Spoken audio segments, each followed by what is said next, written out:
What do we have here? Zero Hedge, courtesy of them, of course. Panic and dismay.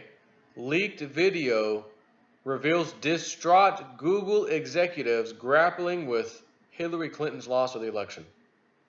Days after Google was exposed trying to help Hillary Clinton win the 2016 election, a leaked internal-only video published by Breitbart senior tech correspondent Alum Bokhari reveals a panel of Google executives who are absolutely beside themselves following Hillary Clinton's historic loss. The video is a full recording of Google's first all-hands meeting following the 2016 election. These weekly meetings are known inside the company as TGIF, or think on its Friday, of course, meetings. Sent to Breitbart News by an anonymous source, it features co-founders Larry Page and Sergey Brin, VPs Kent Walker and Eileen Naughton, CFO Ruth Porat, and CEO Sundar Pichai. In the video, Brin can be heard comparing Trump supporters to fascists and extremists, arguing that, like other extremists, Trump voters suffered from boredom, which has, he claims, historically led to fascism and communism. Well, let's stop for a second. Gotta interject. In the video, Sergey Brin can be heard comparing Trump supporters to fascists and extremists. Imagine having a company meeting knowing there's going to be employees that think one way politically, there's going to be employees that think the other way. If I or anybody at my company that I work for right now, and I'm sure you probably would say the same thing too, wherever you work, were to have a company, hey, let's have our Friday meeting, guys, every week, let's have our employee company meeting. Even if it was management only, or it doesn't matter, they would never comment on an election like, yeah, our guy won, or the guy that won sucks. Not in the workplace, just like they would never bring up a religious thing. But Google, the top of the top at Google, had a meeting about it and then used the words about Trump supporters. I guess maybe he knew everybody in the room wasn't a Trump supporter, apparently. Of course not. This is the same Google YouTube. Demonetize your video. We're banning you, J-Snip. You have a 2-year-old video talking about Germany's constitution with a bonus at the end. You have 6 days to review it, and you can file an appeal if you don't think we gave you this strike against your account improperly. I pressed play, and the video doesn't play. It says it's already been removed. So I can't look at it for 6 days to formulate a reason why I don't think it violated your terms and conditions. Because I got 4,000 videos plus, and I don't exactly remember what that video was about. Nope. Your appeal sucks. Your strike still stands. Because I'm a Trump supporter. I'm a conservative, so to speak. Although I don't label myself, to be honest with you. I'd probably fall into that category mostly. But I don't like to categorize myself or associate with that group. That's me. No. I'm the people's group. Whatever's right for the people, pretty much, that's my group. Anyways, he then asked his company what they can do to ensure a better quality of governance and decision making.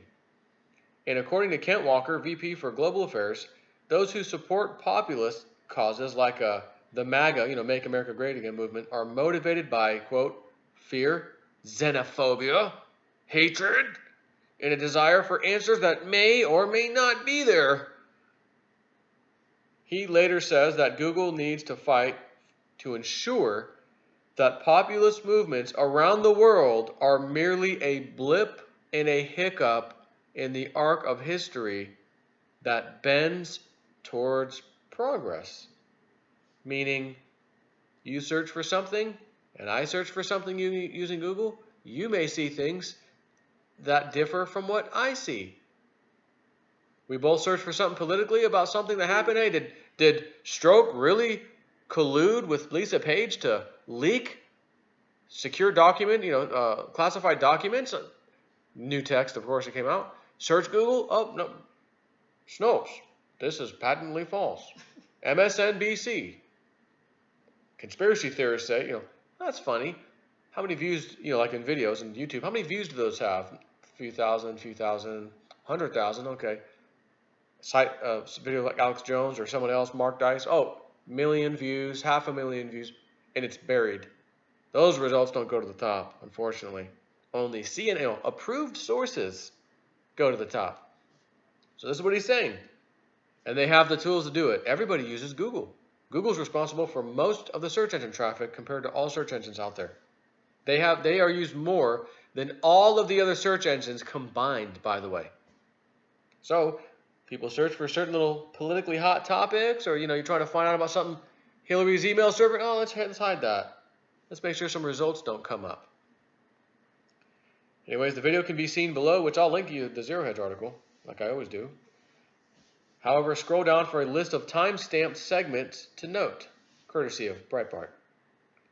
And there's quite a little bit here. I'm going to just go through them. I'm not going to tell you where they are. You can see this article and figure it out yourself. Google co-founder Sergey Brin says that the weekly meeting is probably not the most joyous we've had, and that most people here are pretty upset and pretty sad.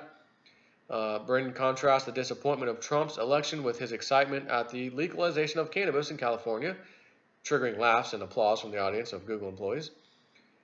Returning to seriousness, Brin says he's deeply offended by the election of Trump and that the election conflicts with many of Google's values. How could that man, just getting elected, you haven't seen anything he's done, he has had no chance to do anything, can you say, by him just being elected, conflicts with many of Google's values? Oh, you mean like shadow banning people, 2 copyright strikes, 2 community guideline strikes, 1 more and you're out. Well, all I was saying, I didn't believe what I saw on TV. Fake news CNN, I just didn't believe that. I thought what I saw today was like a hoax or fake news or something. Oh, ban him. Hit him with a stick. You mean those values, Google? I'm not sure which values you're talking about. Oh, the do no evil value. That's right, their old motto, which they've gotten rid of. Probably because everyone's like, really? Guys, can we get rid of that do no evil? We're doing more evil than anyone else out there. Let's get rid of this. All right, take the damn logo down. Trying to explain the motivations of Trump supporters, Senior Vice President of Global Affairs Kent Walker concludes fear, not just in the United States, but around the world, is fueling concerns, xenophobia, hatred, and a desire for answers that may or may not be there. Walker goes on to describe the Trump phenomenon as a sign of tribalism that's self-destructive in the long term. Striking an optimistic tone, Walker assures Google employees that despite the election, history is on our side, and that the moral arc of history bends towards progress. Really? You sure about that? Because I think everything Trump's doing, you guys, all of them, the left, thought, oh, he'll be out of here. We'll impeach him. We'll do this. Still waiting. When impeached, what was that? Still waiting. Oh, that guy, he's in trouble. He stepped down. Oh, that fired from the FBI. Oh, more leaked text, more leaked stuff. Oh, Google, you guys are shadow banning. Oh, Google, you're doing this wrong. Oh, spotlight's on you guys. Twitter, Jack, CEO. Oh, we don't shadow ban and we don't do it. And right after he leaves, they nail the guy from Benghazi, who basically yelled at Obama on Twitter, like, let's see you send 6 of your guys over here to die, calling this a conspiracy or whatever. And, banned.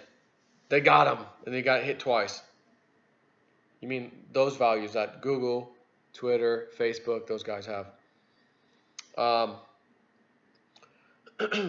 Walker approvingly quotes from Italian Prime Minister Matteo Renzi's comparison, at the time anyways, between the world of the wall, with its isolation and defensiveness, and the world of the square, the piazza, the marketplace, where people can come together into a community and enrich each other's lives. I love how they use these great terms, and this is lawful, and this is going to be great. And then when you look, you put the light on them. They're doing everything the opposite. It's like the Catholic Church. My goodness, the pedophilia over there is out of control. Forgive and forget. Forgiveness. Why didn't you report? You had people reporting to you guys, priests, to the higher-ups, and you buried it. You didn't go to the authorities? This is a felony crime against minors. You didn't go, forgiveness. Forgiveness.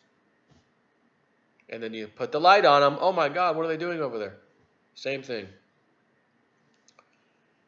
CFO Ruth Porat appears to break down in tears when discussing the election result.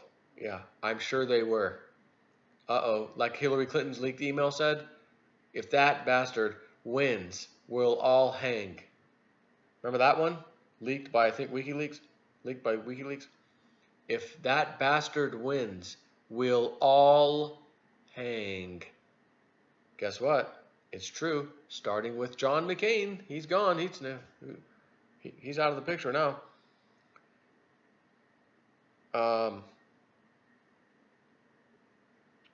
Stating we all need a hug. Oh, wait a minute. No, did I skip one? Pratt promises that Google will use the great strength and resources and reach we have to continue to advance really important values. So what if their important values are definitely not your values? And as a matter of fact, their values, if you knew what they were specifically, might disgust you and upset you. What if that's the case? They're saying, we own the search engine. We basically own the internet, search results on everything. We own the best information platform out there known as YouTube. We'll bury people who we don't want people watching their videos, and we'll raise the people up who promote our values, so to speak. We're not doing that. You're saying it right here, basically. That video wasn't supposed to be leaked, though. Isn't that interesting? Stating, we all need a hug. She then instructs the audience of Google employees to hug the person closest to them. Is this like safe spaces stuff? Anyone need a safe? You want me to stop? Maybe I need a safe space to go to for a while. Trump just won the election. We're not happy, you know. We all need a hug. She then instructs the audience of Google employees to hug the person closest to them. Eileen Naughton, VP of People Operations. People Operations. That's an interesting group or department. People Operations. It's like when one of your employees gets out of line. Hey, you're a Trump supporter. Get over here. Yeah, you. Get over here. Who, me? Nah, you're Aunt Tilly. Yeah, you. Get over here. Listen, you little jerk. When I tell you to come, you come over here. What movie, Evelyn? You know it. Say it. Man. Christmas Story. Anyways, Eileen Naughton, VP of People Operations, promises that Google's policy team in D.C. They have a policy team in Washington, D.C. No kidding. Is all over the immigration issue, and that the company will keep a close watch on it. What in the living hell is an internet company doing, being concerned enough that they got their guys in D.C. about immigration policy? Yeah, it's illegal if you come over here and you're not a citizen. And somebody wrote something about that on Twitter. My buddy Steven, you know Steven, Karaoke, Crypto Karaoke, it writes pretty much exactly what that stated. Illegal immigration is illegal. They're criminals. Banned for 12 hours. You've been banned because our platform doesn't learn. What? An illegal immigrant is a criminal because you came over here illegally. You broke our laws. That means you are automatically a criminal. That's how that works. That's what the law is. That's what it says. Somebody needs a safe space around here. And it ain't me. And I know it ain't you. Naughton jokes about Google employees asking, can I move to Canada after the election? She goes on to seriously discuss the options available to Google employees who wish to leave the country. Naughton does acknowledge diversity of opinion and political persuasion and notes that she has heard from conservative Google employees who say they haven't felt entirely comfortable revealing who they are and urge tolerance. Yeah, you liberal wackadoodles, you got some people up here that actually support the president. And we're tired of hearing you talk shit about him all the time. Could you be a little more caring, tolerant liberals? Can you be a little tolerant liberal? You guys call yourself tolerant so much. And you're the least effing tolerant of us all. Again, put the light on them. What are they? They're saying we're tolerant, we do this. And then you put the light on them, they're not tolerant even kind of. Unbelievable. Several months later, the company would fire James Damore, allegedly for disagreeing with progressive narratives. Responding to a question about filter bubbles, Sundar Pichai promises to work towards correcting Google's role in them. Sergey Brin praises an audience member's suggestion of increasing matched Google employee donations to progressive groups. What about the other groups? This is IRS all over again. You guys want 501c3 status? You're approved. Oh, liberal, progressive? Yeah. Yep, approved. Next, approved. Yeah, come on, approved. What's that? You're a Republican? Not approved. Oh, conservative? Absolutely not approved. Under who? The Barack Obama administration with Hillary Clinton and with, what was her face? IRS, you know her name, whatever.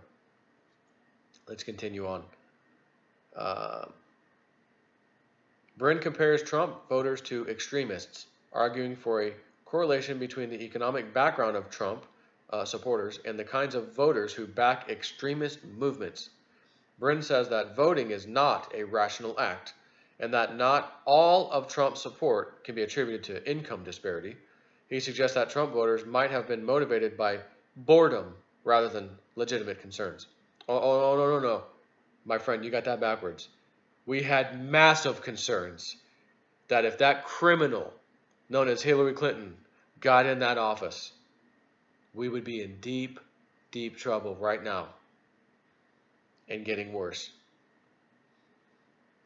An employee asked if Google is willing to invest in grassroots, hyper-local efforts to bring tools and services and understanding of Google products and knowledge so that people can make informed decisions that are best for themselves. His response was, Google will ensure its educational products reach segments of the population they are not currently fully reaching. Let's put our propaganda, educational, in front of those people. An employee asked what Google is going to do about misinformation and fake news shared by low information voters. Pichai responds by stating that investments in machine learning in AI, artificial intelligence, are a big opportunity to fix the problem. Responding to an audience member, Walker says Google must ensure the rise of populism doesn't turn into a world war or something catastrophic and instead is a blip or hiccup. Sergey Brin compares Trump voters to supporters of fascism and communism, linking the former movement to boredom, which Brin previously linked to Trump voters. It sort of sneaks up sometimes, really bad things, he says. A Google employee states, speaking to white men, there's an opportunity for you right now to understand your privilege, and urges employees to go through the bias-busting training, read about privilege, read about the real history of oppression in our country. He urges employees to discuss the issues you are passionate about during Thanksgiving dinner and don't back down and laugh it off when you hear the voice of oppression speak through metaphors. Every executive on stage, the CEO, CFO, 2 VPs, and the 2 co-founders applaud the employee. And then we have an audience member asked if the executives see anything positive from this election result. The audience of Google employees and the executives on stage burst into laughter. Boy, that's a really tough one right now, says Brin. Yeah, sure. You know what would be funny? Hilarious? If this video gets hit with like a, community guideline strike. And I'm quoting word for word what they said in their own meeting at Google. And Google, through YouTube, they own it, would strike this video based on word for word sentences I've given from their meeting inside. What was the community guideline strike? Bullying and harassment. Oh, yeah, I'm just repeating what you guys said. So you guys are bullies and harassers. It would be funny. I seriously doubt they would do that. It'd be one of the dumbest, worst thing they ever. Anyways, I had to read that to you. That's a good one. I'll put the link up. Take care.